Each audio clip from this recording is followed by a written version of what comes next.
Hello. Hi. Welcome, everyone. Thank you for being here. We have got some pretty juicy stuff to cover today. Leoni, I'll let you take it away. What are we doing?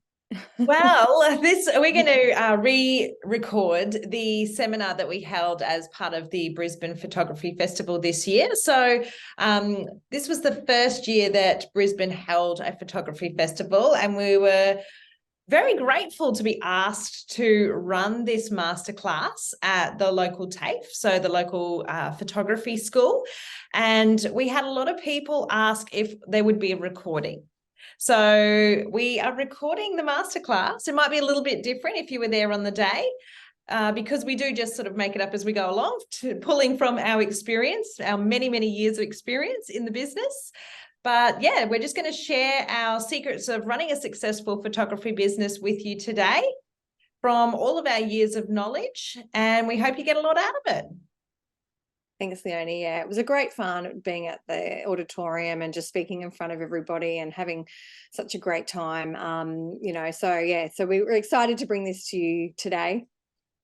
Awesome. So I'm just going to share my screen with everybody so you can see it.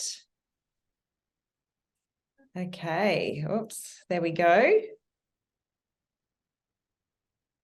Okay. Excellent. So yes, the secrets of a successful photography business. And just in case we haven't formally introduced ourselves, my name's Leoni Bolt and I'm Rebecca Taylor. We're going to dive a little bit more into, our background and what's brought us here with you today. But basically, we've both been photographers for many, many years, and we've also coached and mentored photographers in the industry as well. So we've both learnt a lot from trial and error, and also working around other photographers and collaborating and having coaches and mentors of our own. So we've got lots of experience that we can share with you. And today's only going to be short and sweet, but we hope you get a lot out of it. And we're going to share with you at the end how you can connect with either of us if you feel so inclined. So I've been a professional photographer for about 18 years now, and I've owned several studios of my own. These days, I mostly work with women and doing boudoir photography, but also still a lot of personal branding and commercial sort of things. But I really just focus on the boudoir photography now. So in my career as a photographer, I've actually done pretty much everything. I did a degree in photography and majored in advertising, but then I started doing weddings where my friends got married, and then they started having babies, and I started doing newborns and families. So photography is great that in a way that it actually grows with you, and you can change direction, you can pivot in a lot of different areas. But we're going to really focus today too on why it's important to niche down. So now that I've niched down into boudoir photography, that's essentially what I focus on. And it really helps to really laser focus your energy and your marketing and who you're talking to. So we're going to talk about that. I also work in another studio as a sales consultant and designer. So I've kind of got a foot in two different areas there, which really helps me to get that inside view of how photography businesses work as a whole. And it also says on there that I'm a best-selling author and speaker. So we're going to dive a little bit into why it's important to become more than just a photographer as well, because it will help you to grow your business in other ways. I'm also a quantum coach for photographers. So the reason I use the word quantum is because it's more than just having a strategy. There's no one size fits all for anybody in any sort of business. And you need to align your energy with what works for you and what works for your lifestyle and what works for what you want your business to look like at the end of the day. So I merge a little bit of strategy with a little bit of spiritual, a little bit of woo-woo, and really dive into your design and what's going to work for you to create a business that you love. And I've also been featured in lots of magazines and podcasts and things like that. Like I said, I've become a best-selling author on Amazon. Last year I was a finalist as the creative entrepreneur in the Osmompreneur Awards. I've had my own podcast and I've been featured in many podcasts and magazines as well. But that's all part of building your brand and getting yourself out in front of other people's audiences, which is really important for helping to grow your business. Rebecca, take it away. Hello. Yes, great. Thank you. So Rebecca Taylor Photography has been running for nearly 15 years, solely being, running it as the lead photographer, but also now I have brought on, the last sort of 5 years, I have brought on other photographers to work under my brand. And we service multiple states in Melbourne, Sydney, and Brisbane, and work in the leadership space. So we're mostly servicing executives, entrepreneurs, business leaders, thought leaders, and really creating an elevated brand for their business. So yes, next slide. So it's mostly our target market is the executive corporate market and also corporate teams. And we have worked with global organizations and, many of the CEOs and executives as part of that organization. Like Leoni said too, that whole niching piece became so pivotal. And I will talk to you a little bit about that when we get to our, first key area that we want to talk about today in this presentation. So yes, the features have been plenty as well. Again, it's been a part of that whole personal branding piece, which we'll talk about, but it's really about building that brand, that visibility. And it's what we, really cover in our coaching programs as well, really helping photographers to be seen and recognized for their craft. Some of those business features have been where I've been talking about personal branding or photography and the power of photography in business. And also client features has been seeing my clients being featured in various magazines, online platforms, and also even covers of magazines. So we've been lucky enough to service our corporate execs and teams and whatnot in various ways to help them elevate their own personal brand. And I've been thrilled to be in many book covers. Usually it's in the inside page. However, there is another client of mine who's actually going to be putting one of our photos on the cover, which will be my first cover for a book, which will be really exciting when that actually happens. So I'm really excited about that. And that's not far off now, actually. So it's 2023, so very soon. So it's been an very exciting journey as a photographer. And it's a special type of business. It does involve a lot of the three core pieces that we're going to go into in this presentation. So we might go to the next slide. So just to go over what we're going to cover today in the masterclass. So we just want to really hone in on what we see are the three key areas to run a successful photography business. Now, there is one other M, so we've tried to keep it in with the M's. We've got the marketing piece, which is just a huge part of obviously creating a brand that people recognize, attracting the right clients. Marketing is something that you just have to invest. Running a creative business is obviously we want to develop our craft, but the marketing is essential to creating a sustainable business that is profitable, and that, allows you to do the work you love. And of course, money. So money is a piece we will definitely be diving into, because money is really, without it, is it really a business? So some people will call themselves a professional photographer, but until you're actually paid as one, you can't really call yourself that. And to get, and that's not putting anyone down around that. It's just about really defining yourself as, in an industry pro. You've really got to start working out what the money side of your business, and actually what is bringing in the most money and the profit for you as well. And actually just keeping check in that. So we will go into the money piece, and management, of course, is another massive part of running a successful business.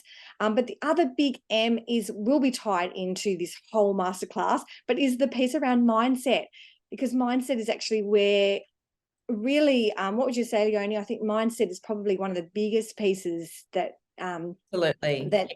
that kind of actually is, it's throughout all these three key areas, but mindset. So we'll call that the fourth key area, and we will tie that in as we're going as well. So let's start. and look at marketing, because marketing is something that's been a bit of an icky word in the sort of photography scene, in the creative scene. My background was in working in performing arts, then for design studios before I even started in that creative field of photography. And amongst all those creative fields, the word marketing just felt so like an icky word no one wanted to talk about. And sales. Marketing and sales, and money. So let's face it, like all these areas really that we're talking about today are generally the areas that are avoided, by many creatives. And I think where Leoni and I have been able to develop such a strong business is because we've never shied away from these key areas. We've never shied away from marketing, and we see not only the value in it, but actually the creative aspects of marketing too. So when we look at marketing and we look at what are our blocks and everything, we're presenting this today with a bunch of myths. So we kind of thought, myths are a good way to break up some of the key points, because myths are often those blocks, those thoughts that we have that actually keep us really stuck in moving forward.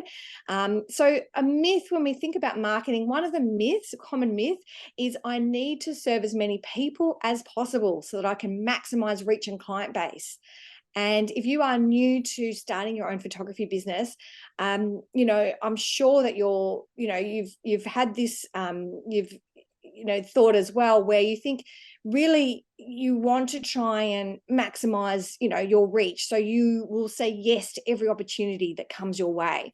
And I know even for myself, when I first started, I was starting off photographing actors and dancers because I'd come from a performing arts background. And so that work seemed quite an easy step for me to get into, helping actors and dancers with their online profiles. Then I started my own family, and I was around lots of mums and with bubs, and was getting asked to do a lot of family photography. Then I, could get asked for doing birthday parties or, events. Sooner or later, I started picking up a lot more work around the entrepreneurs. So they needed book covers or book author photos. Lots of different work was coming in, and I was saying yes to it all. And what I found was probably the hardest decision I've had to make in my business, but actually the best decision, was this idea around niching. It was about focusing on one particular client base, one particular type of messaging to attract that client base, because what it did was really allow me to create a brand that was strong and powerful rather than diluted, which is often what happens when you're saying yes to every opportunity and you're suddenly doing food photography, and then you're doing weddings, and then you're doing family portraits, and your messaging then is very diluted to the point where the person actually coming in to your funnel, to your business, doesn't actually quite know what you do or what you specialize in. And then the barrier for you then is building trust. So your client will be a little bit unsure as to whether you're the best person for that job. But on a practical level as well, having just one client, when I honed it right down and decided I'm going to stick to the corporate market, I'm going to stick to the entrepreneurs and executives. I actually love that work. I was in the studio a lot, creating, beautiful moments of expression and showcasing personality. And this drove me to really love this work. And what I found was I could be creating packages and pricing that really was streamlined and targeted and was suited to that particular audience. And then that made it very easy for me to market, to message, to create posts, because it very much was catering for that similar audience needing a similar kind of result. So that's speaking to everyone. Sometimes you're just speaking to no one. And the best decision you could probably make for your business, in my opinion, is to niche down what you do rather than saying yes to everything and everyone. So another myth that we often get sort of tripped up on really is around this idea of visibility and personal branding. So when we get to this, the heart of actually showing up in our businesses, many photographers tend to shy away, thinking that their work is what's going to sell themselves. It's what's going to sell their business. What's going to essentially showcasing images after images of the result that clients get is going to be the key to gaining most jobs. So the myth is, I don't need to show images of myself. Clients only want to see client work. But do they? If you're searching for a, hair and makeup artist to work in your studio or in your business, are you just looking at their work, or are you trying to find photos of the hair and makeup artist to decide whether they actually, maybe listening to videos of the hair and makeup artist, seeing the personality, seeing what, types of expressions they bring out of their clients that can show you a little bit more about who they are. I know that's what I do when I'm searching for a hair and makeup artist to work for me. And it's the same for your clients. They are going into your Instagram feed or your Facebook posts, and they're trying to find out about you. Yes, they want to see what work you do in your portfolio, but essentially what they really, really want is to know if you're the right fit for them. Are you going to be the right person to show up at their wedding day? Are you going to help them create this beautiful experience? Are you going to be someone they can relax in front of if they're an executive, or anyone who's needing a portrait is going to really want a photographer who they feel they can connect with, they can relate to, who they can essentially know, like, and trust, which are the three components of a strong personal brand. Is that you create an authentic persona of yourself out there, that you put yourself out there to the extent where people build that that trust and that know in who you are, so that they can decide whether you're the right fit. The key to that too, and Leoni will talk about this as well, but it's about attracting in the right people to your business and not being afraid to let people sort of say no to people who you actually don't think is going to be the best fit. So actually showcasing photographs of yourself or videos of yourself is going to help you big time, because you are going to absolutely help your clients decide if you're the right fit for them. And by doing so, then you're attracting people who actually ultimately are going to just want you for you. And there's no better position to be in than only just to be able to be authentically yourself in your business, and to really allow the right clients to actually come in, filter in, and book you. So a third myth that I'm just going to go through. So people buy from people they trust.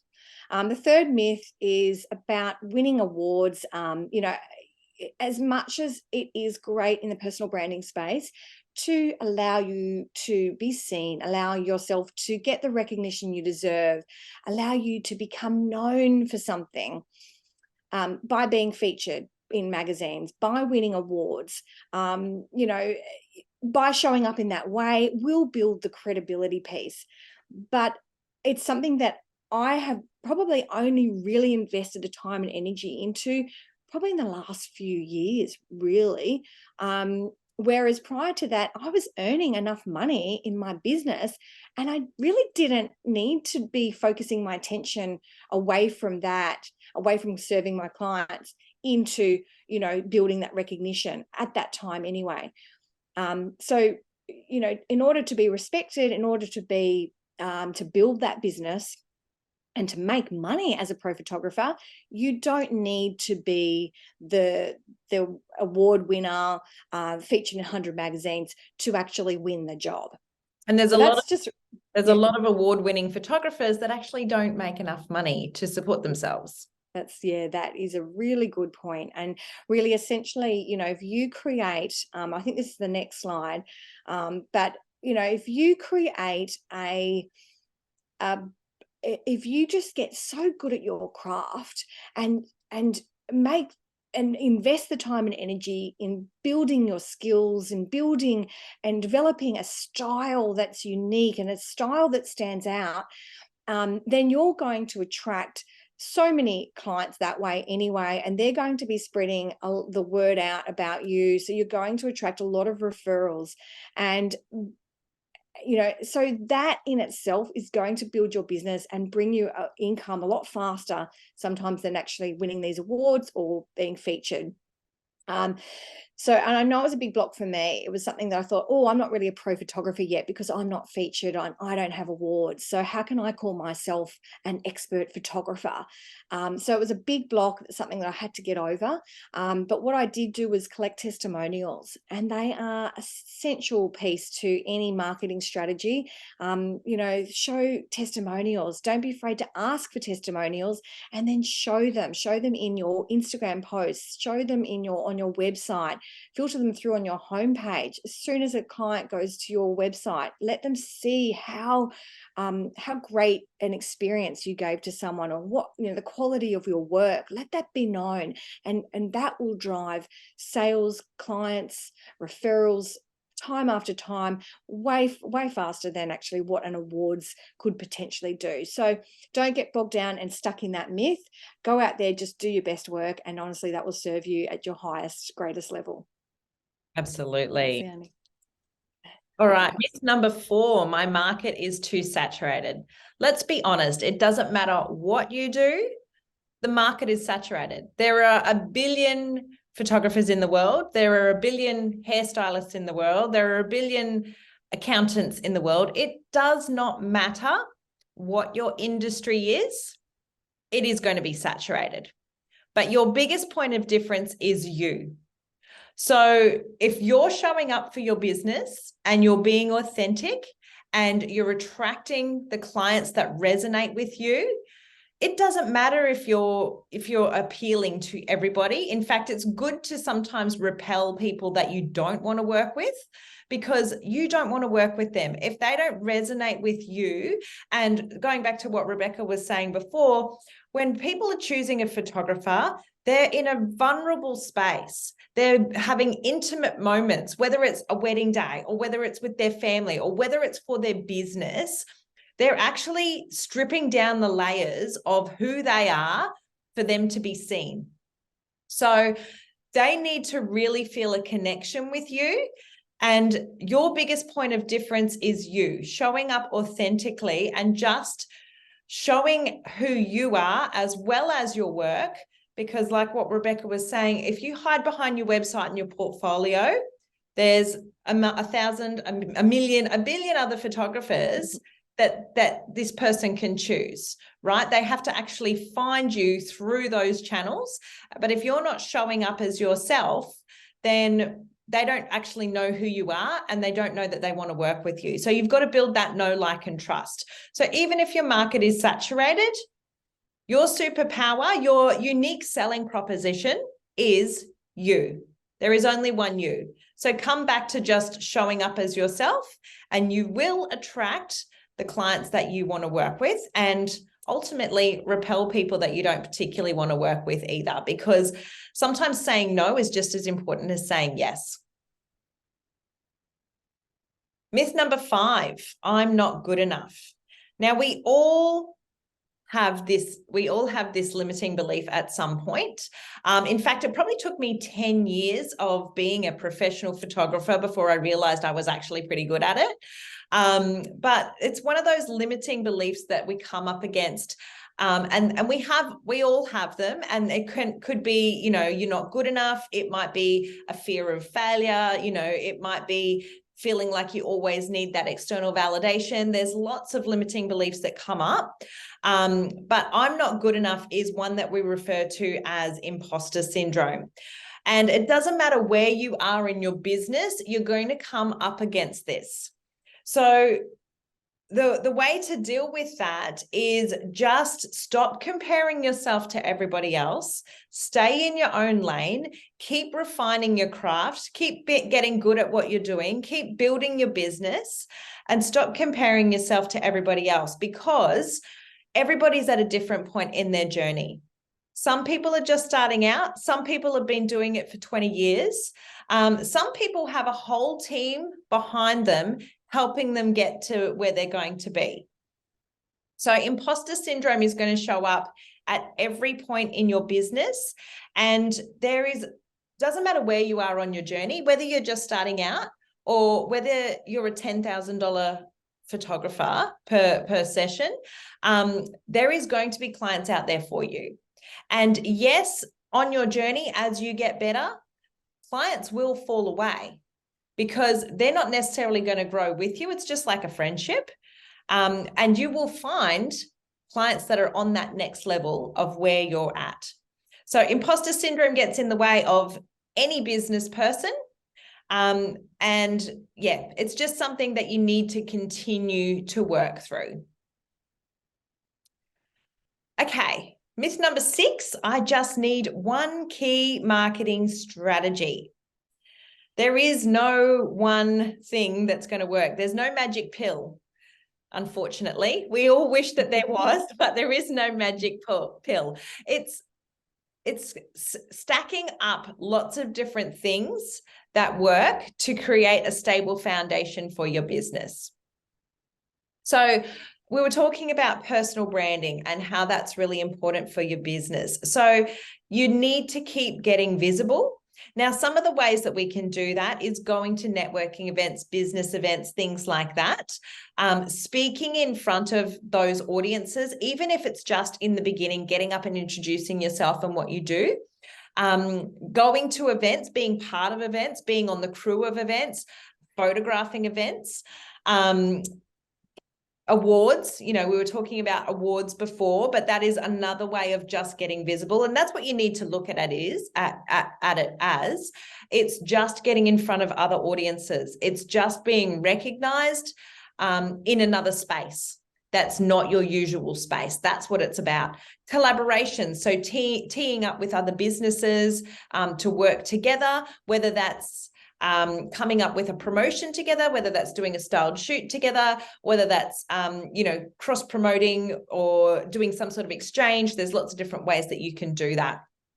Getting published. So obviously, ideally, you want to aim to get yourself in a magazine or be featured on a podcast or a travel show or whatever that looks like for you in your industry, but getting published somewhere and having your name in the byline, preferably as a paid job and not something that's for exposure, because we all know that isn't what it's meant to be. And also doing things like this, getting on YouTube, doing TikToks, doing podcasts, talking to people on podcasts and blogs and things like that. They're all different ways that we can get in front of other people's audiences, because your audience is this big, but then you get in front of other people's audiences and it gets bigger and bigger, obviously. And that's the power of, social media as well. Collaborations that we could do, I already tapped into a few of those, competitions together, client gifts, you can do trades, that sort of thing. And of course, referrals, because they're your cheapest and most qualified leads, because your network is your net worth. And your marketing technique needs to be more like a spider web. If you've got all your eggs in one basket, for instance, if you're just focusing on Facebook as your one and only source of getting clients, what happens when Facebook shuts down or your account gets shut down, or, Mark Zuckerberg decides tomorrow that he doesn't like it anymore and he's doing threads instead? This is what we need to keep in mind. So you've got all the webs going out in all different directions, and you're the spider in the middle just waiting for them to all filter back to where you're sitting there waiting. That's what marketing's all about. All right, we've come to the next piece, the next important piece. Right. Yes, money. And it is, again, something that, as a creative myself, and as being involved in many creative industries and paths, even for me, I still put my find my head being put down, thinking about money, talking about money. And I've had to retrain myself and continually still train myself and reprogram what we call, your beliefs around your money. Because money, when you actually get down to it, it doesn't actually have to be this scary, big, crazy thing. Really, if you look at it this way, that money is actually a value exchange. It used to be that we had beads, or, what did they have? Salt shells that were being, exchanged. And then they realized that actually it's easier just to carry cash rather than dragging a cow from market to market, So really, it's just a simple exchange, a way to exchange what you do. And one of the best practices I've done is really hone in on what those money beliefs are that I have, that maybe from my childhood, that have come up over and over again, that have been keeping me stuck. And many like myself, I'm sure Leoni's the same, and many of you over the years have probably had these beliefs lurking around, that when you dig into it, you realize that actually it's just a thought. It's a thought that maybe doesn't even really belong to you. It might be that your parent told you that you've got to work really, really hard and hustle before you can earn a dollar, and so your whole belief system was about, working, money is hard, this is all just going to be draining, and therefore you don't even try to build a great business because you just think it's all going to be too hard. When you reframe your beliefs around money to maybe making money is easy. I mean, hell yeah, look at the woman in the photo. It's so easy. Money is easy. And it can be when you see it as a fun and exciting value exchange. And that's how I've trained myself over the years. When I hired a coach, it was the first time that I really got this. I really learned the power of reframing your beliefs. And particularly for me, it was around reframing my beliefs around money. It was about looking at what even my money story is, and working out ways to actually tap into that and then reframe it, and then create new thoughts, new beliefs that are much more empowering and have served my business, creating now a multi-six-figure business, which is the same as Leoni, has all been around this piece, around money. So let's go into one of the first myths, which is a really common one, and I see it all the time with photographers, is that they're charging still by the hour. Where you think, oh, well, look, that's an easy way to price it up. So if you want me for 4 hours, it's going to be this much. If you want an extra hour, we'll tag on this extra small fee. And do you know what happens? The client ends up going, oh, goody, I'm going to get them to do this and this and this and this and this and 100 million other things because I'm paying by the hour. And what that can do is can make you absolutely burnt out in the process. But also it prevents the client from even seeing the true value of your services. So when we think about the value, this is just something I really want to hone in on today, the value of what you do. So, you've trained, you've worked really hard to become the best awesome photographer, and you can nail a headshot, do it in 10 minutes. Does that mean you should only get what's that? Say 100 an hour divided by 10, $10 because it only took you 10 minutes? It wouldn't be a very smart move to think like that, because not only is it, not really justifying the time and energy and craft that you've put into it, but actually you're devaluing what you're even offering your client. So in the client's eyes, they're going to then start to see that actually, yeah, it's only really a $10 product. It's actually not really servicing me that much. And by default, they're going to start devaluing what you're actually producing for them.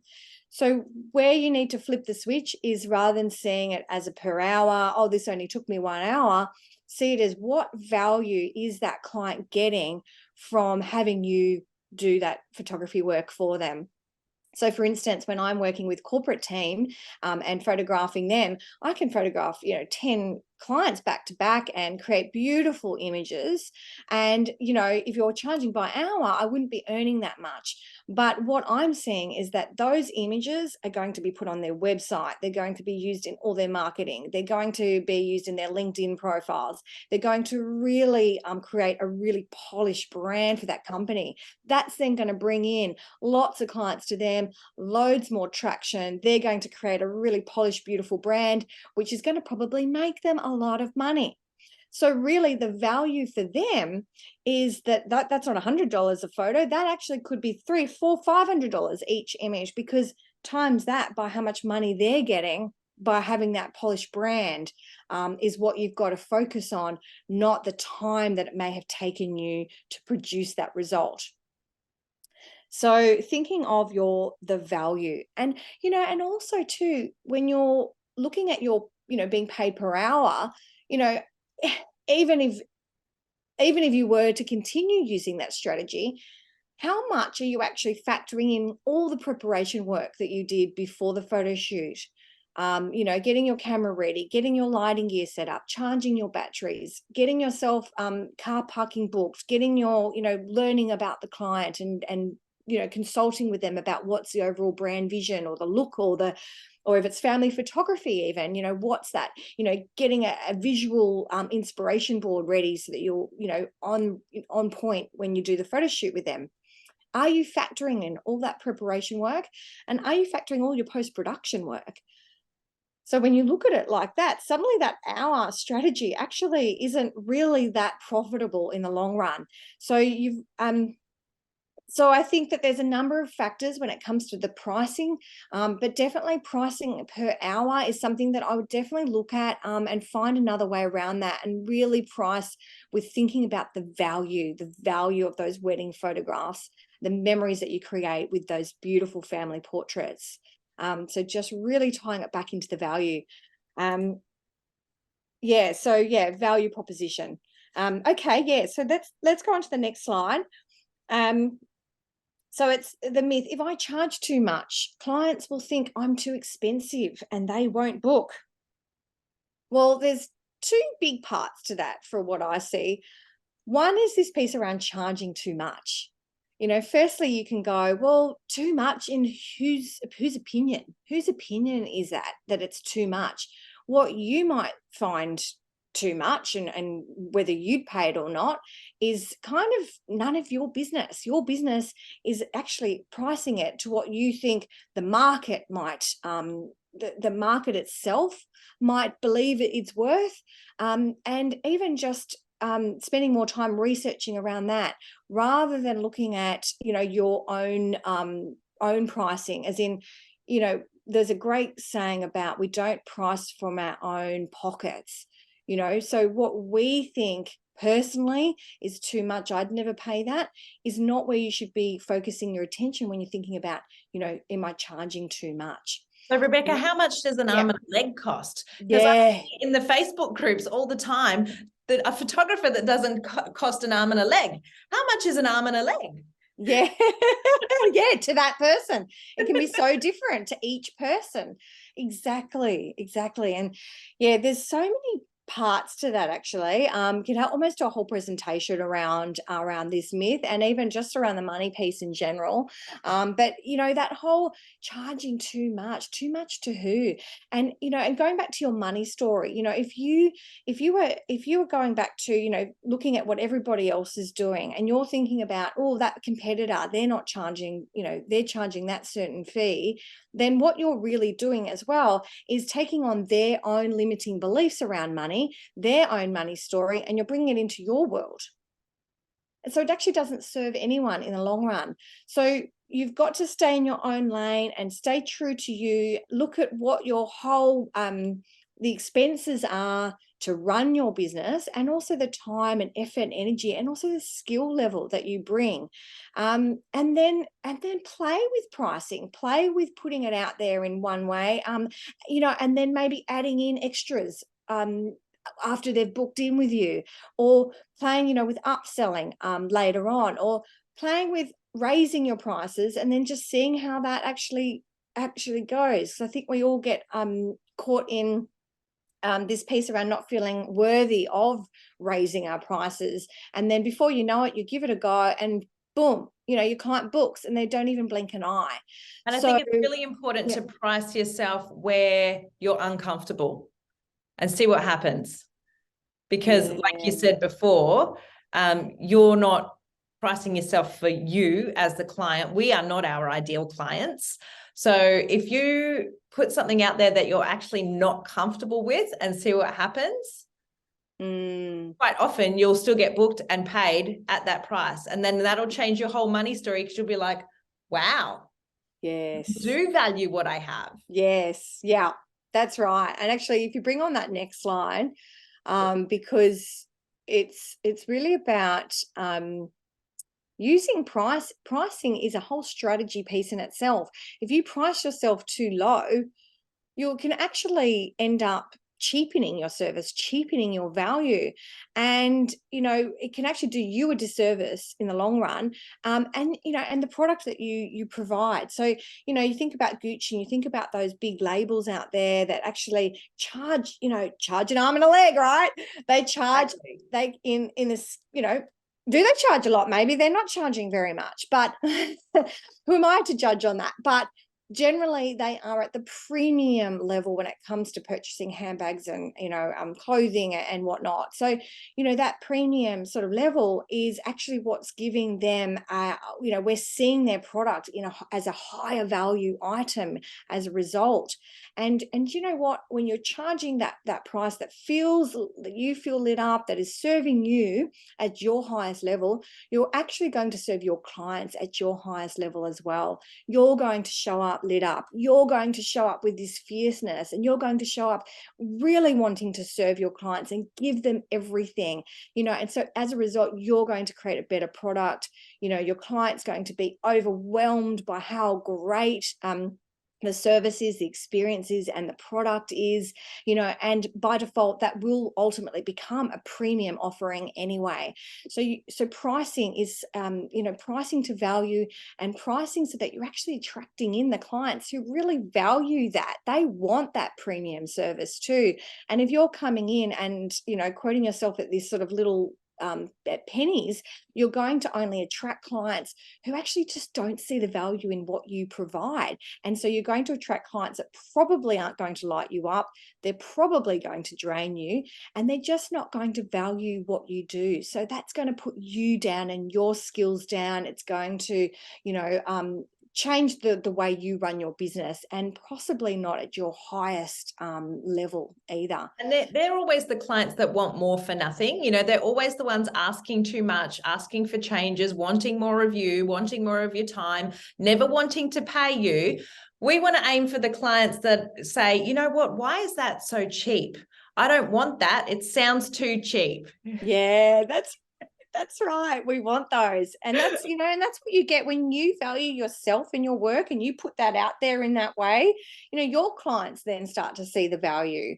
So you first have to really understand the value of what you do and spend some actual quality time really focusing in on that. Look at your testimonials and see how it's possibly transform someone's life, or it's given them a product that they actually it's expanded their whole mindset, or it's made them actually their business grow exponentially because you've created this $1 million brand for them. So really value what you do, and then by default you will attract people that really value what you do as well. Yeah, so we're actually, as photographers, we are not selling a product or a service. We are selling an experience, and that experience can change lives. It's also what we're documenting. So that family photo shoot where everybody's happy and enjoying their space, families aren't always in that space. Families are sometimes arguing, parents break up, people pass away, but they can go back to that, and they have that forever. So, people spend money on what they value, and they might value a new TV, which might last them 5 years, or they might value something that's going to last them a lifetime and bring them back that experience and all of those memories. That's right. Okay. So a myth that we often hear, and actually even recently, I had a photographer say this to me. She said, I love what I do, so I don't need to charge much. And I honestly was taken back by that, because I remember thinking this way myself, and actually, being very passion-led, starting this business totally just by pure passion and the love of photography. Loved going out, loved taking photos initially of the actors and dancers and then the babies, walking away with a great feeling, and then suddenly feeling almost icky myself around charging, because I thought, I could have just done this for free. I honestly love what I do. So really, I don't really need to charge that much. And if you find yourself thinking about this, it's often something to do with your mindset around the value piece. And it comes back to also the sustainability of your business. So where you need to shift this belief is actually really look at, yes, you love it and that's great, but then just because you love it, does it really mean that the value that you're providing is any less than for that other person, or the person who's purchased that product from you, or that the photography from you? Just the fact that you love it is almost reason why you should be charging more, because they actually love to work with photographers who love what they do. That's why they're going to choose you over someone else. If your personal brand is showcasing joy and the love and the passion and the commitment to photography, they're going to see that and hone in on that, and they're going to love you for that. And you know what? They're going to only want you for that. And what that means is then you can start to charge well for your services, because they're going to choose you no matter what. So it's actually important to really love what you do and show that, but don't see that as something a reason to undersell yourself. See it, if anything, as a reason to actually deliver beyond what you could even imagine, and charge accordingly. So what happens too is that you love what you do and you're doing it all the time and you just can't get enough. And then your client actually can't get enough either. So they're getting you to do this and do that. And suddenly you're doing production a lot, and you'll just end up behind the computer a lot more. And you're just working so much for not a lot of money, because you haven't seen the value in what you do, that you end up going from this loving photography to this, which is just really a kind of just a photo to show you what can happen when you get so caught up in the saying yes to everyone, attracting really draining clients, doing the work that suddenly it's actually maybe not lighting you up as much because you're exhausted. And, what happens is that photographers, and many I know, drop out of doing their photography, as running their photography business, because they're not making a profit. They're not creating a sustainable business model.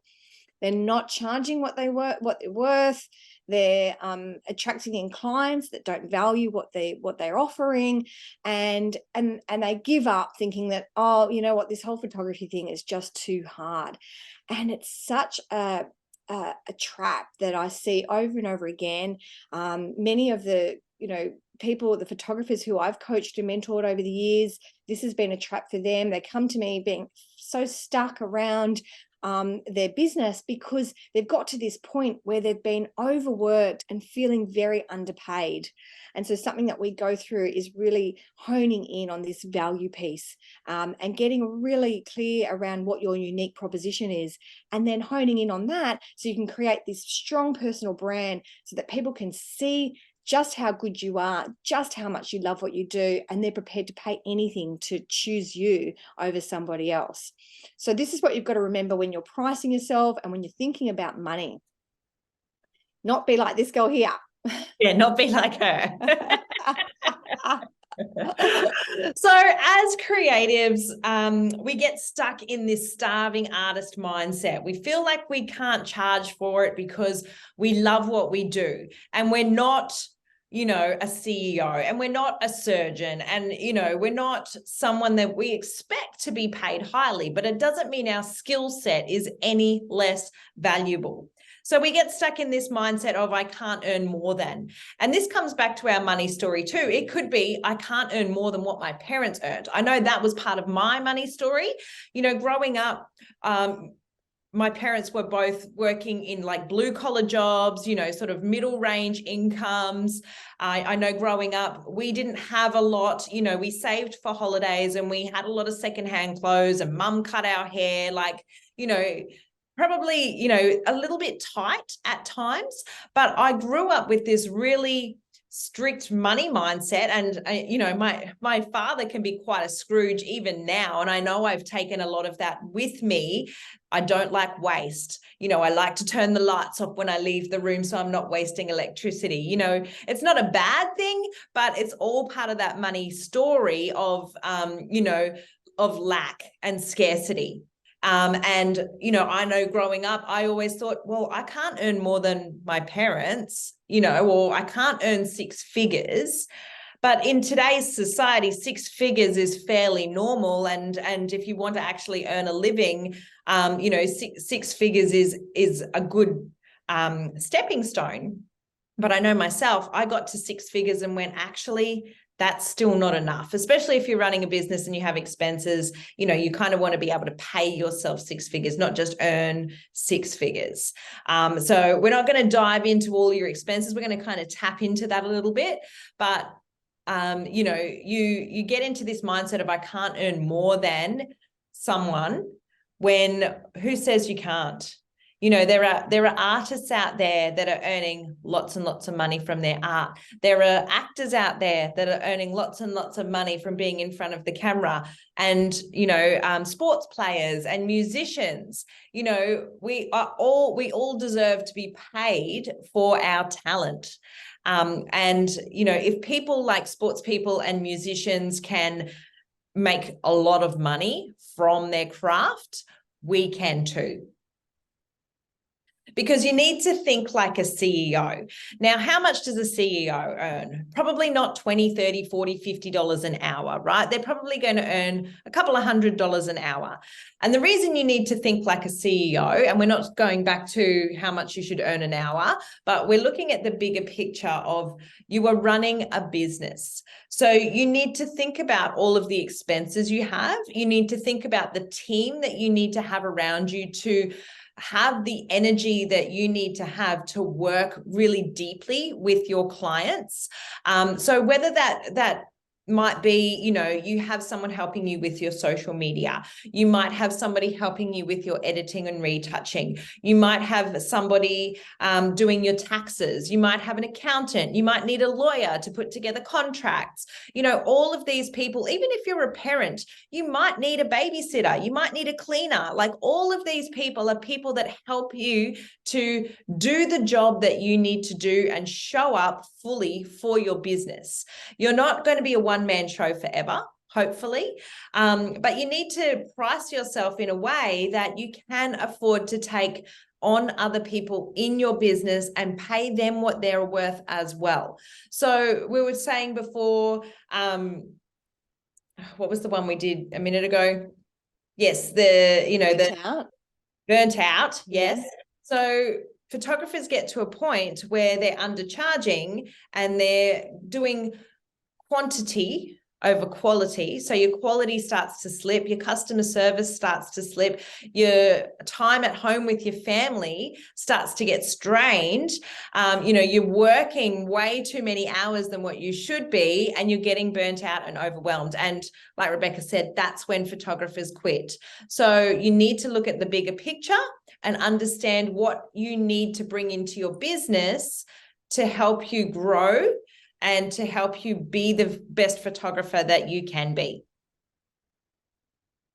Okay, myth number 5, it's too hard to earn more than six figures. We just touched on six figures and what that looks like. When I hit six figures, I realized actually I need to earn multiple six figures, because if I want to pay myself a decent wage and take out all my expenses and everything else, then, then I need to earn more than that. But when you break it down, it sounds scary, but when you break it down, it's actually not that hard, particularly if you're working with premium clients. So you could have 100 clients at $1,000. Now that is essentially only about 2 clients a week at $1,000, and you can still have a couple of weeks holiday. Now that's pretty easy to do. Everyone can do 2 clients a week. If you want to double that, you only need 50 clients. So it's about 1 client a week if you're doubling it to $2,000. And if you've got $5,000 clients, you only need 20 of those a year to make your 6 figures. So you might not have lots of $5,000 clients, but if you get one every now and again, that's fantastic. It's making your life easier getting to that figure that you want to get to. But breaking it down like that just shows you it's actually not that hard. But if you break it down to a couple of $100 per client, that looks like a very, very busy week with not a lot of time left for yourself. And we all know that for every hour that you work with a client, we've got multiple hours in the background doing pre-production, post-production, marketing, doing all of those things that we have to do, building websites, to behind the scenes that you don't get paid for. And I saw a post on another photographer's page today. For every hour we spend with a client, there's another 9 hours behind the scenes, which sounds about right to me. So, that's 10 hours of work for every hour that you're charging. So if you bring all of that into the big picture, that's actually not that much. Okay, myth number 6, no one can afford that. So if you're aiming for, say, a $5,000 client and you're thinking, well, I wouldn't spend $5,000 on photography. That's just your personal money story talking again. But there are people out there that can afford it and will afford it. Just last week, I had a mum spend $8,000 on a photography and she paid in full. Now, I know I probably wouldn't drop $8,000 with a tap, but there are people out there that will do it. So people will find money for what they value, whatever that is. Some people value electronics. Photographers, you're probably spending money on your gear. There's not a lot of other people out there that are going to go, what? You spend how much on a camera? Right? Because you value that. And then people will spend money on what they value. There are coaches out there that are charging $100,000 to work with them. And people will pay it. There's always going to be people out there that value what you do and that will pay you accordingly. There are also people out there that will never value what you do, and you don't necessarily want to work with them because they will find something else that they want to spend their money on, and that's okay. We're not there for everybody. We want to work with the people that value our time and our talent and that will pay us accordingly. And trust me, they are out there. All right. And the final piece, management. So management comes down to, as you grow your business, you really need to think about how you're going to create all of those moving pieces when you start to get more clients. Because if you're doing everything by yourself and you're doing everything manually, then it doesn't leave you enough time to work with your clients, and it's quickly going to bottleneck to a point where you feel like you can't grow because you are the bottleneck in your business. So when we're talking about management, there's so many different pieces of software and, things that we use in our business to keep things automated as much as possible. So even before you bring people into your team, you want to have the automations in place so that you can take bookings and payments and follow up with clients while you sleep. So obviously we all probably have the software that we use, like Lightroom, Photoshop, those sorts of things that we use as photographers. So there's that expense that we need to take into account. But then once you start to grow to a point where you can't do everything manually, you want something that's going to send your clients emails. You want something that is going to be able to bulk email your email clients so that you can actually use that as, something to reach out to your clients instead of posting on social media all the time. You want to have an accounting software so that you're not just spreadsheeting everything and, keeping track of everything. Also makes it much easier when you need to pass that on to, say, a bookkeeper once you get to that point where you can't physically do it yourself or it just gets too confusing. You want to be able to take bookings and payments online. So if someone finds you, you make it easy for them to book with you, whether that's booking a call or booking a shoot or paying a deposit. You want to make it as easy as possible so you're not chasing people, and you also want them to be reminded of upcoming payments and things like that as well, so that you're not physically going, oh, I thought I had a session booked today, but there's no deposit and I haven't received the client contract yet. You want all of that to be automated so that that's happening in the background and you're not stressing about it. And then, of course, we've all got production and follow-ups and things like that. So I actually have, a running list of people that I can follow up with that weren't quite ready to work with me. They wanted to, but maybe they said, in a few months' time, can you follow up with me again? So, I've always got some sort of follow-up schedule. So if things are quiet, I can just jump straight to my list and start following up with people and saying, hey, you said that you might be ready in a couple of months' time. How's things for you now? Are you ready?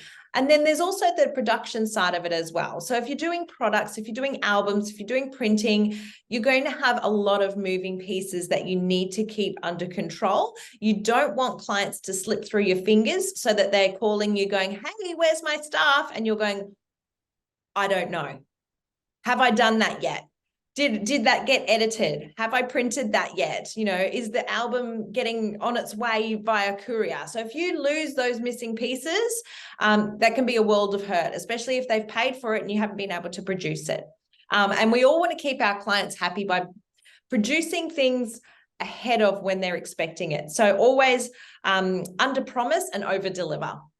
And then, of course, you've got all the legality things like the insurance and the contracts and things like that. You want those pieces in place to manage your business and make sure that, you're not going to run into a trap where somebody's suing you and you've got no leg to stand on. Or, a piece of your equipment gets broken and then you can't work because you didn't have insurance. All of those things that we need to manage our business so that we can just show up and do our best work. All right. Did you have anything else to say on that piece, Rebecca? Yes, we've actually reached the end of our presentation, which has been exciting to deliver this. And I hope that everybody's received some great nuggets of tips and pointers, even just to give you something to think about now, like just to think about the money story piece, like, how are you seeing the value of your work? What other expenses have you not been taking into account? So, looking at, when we talk about, oh, that's too much. My client's really going to be able to afford that? Thinking about, really, are they actually, what does that even really mean? If money is just a way to exchange your services or your goods, does money have to still be that icky sort of thing that us as creatives don't want to talk about anymore? So feel free to come back to this training again and listen to the recording, even be in your car and you can put it on just on audio. And just anytime you have any questions, of course, do reach out to us.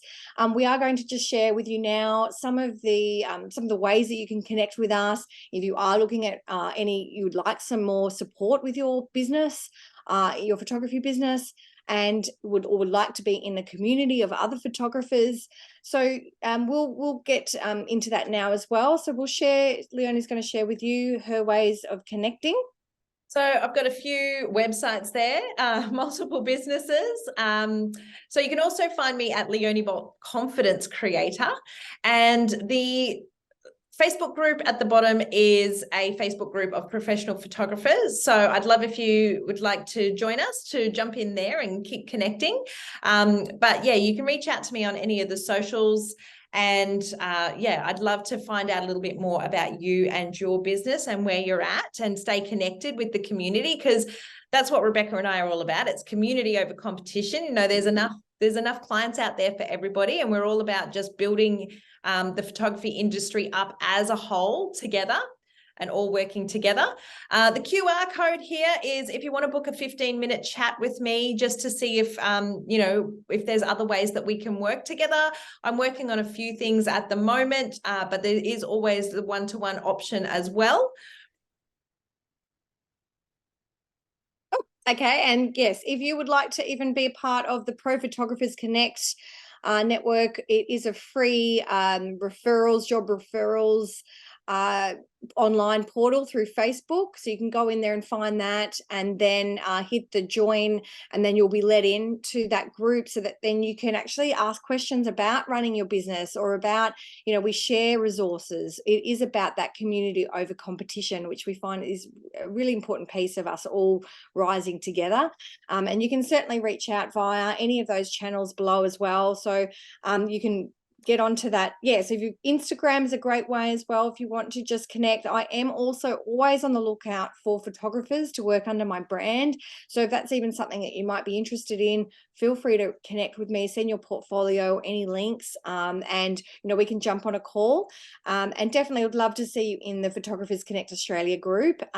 So yeah, we do have a lot of fun in there, and we do organise networking events in Brisbane currently, and sometimes in Melbourne as well, and they will come eventually to Sydney. So yeah, jump in and do connect. We would love to find out more about you and your business. And you can also reach out. There's a QR code as well. So if you want to, yeah, grab that. That will just take you straight to my Instagram page. Feel free to follow us both on Instagram.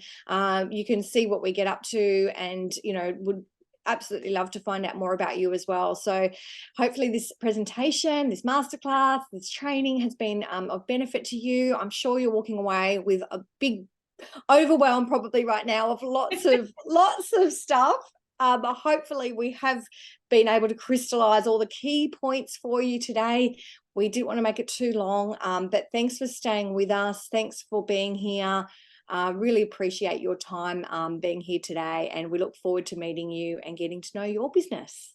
Yeah, thank you very much, everybody. Hope to connect with you soon. Thanks, guys. Bye. Thank you.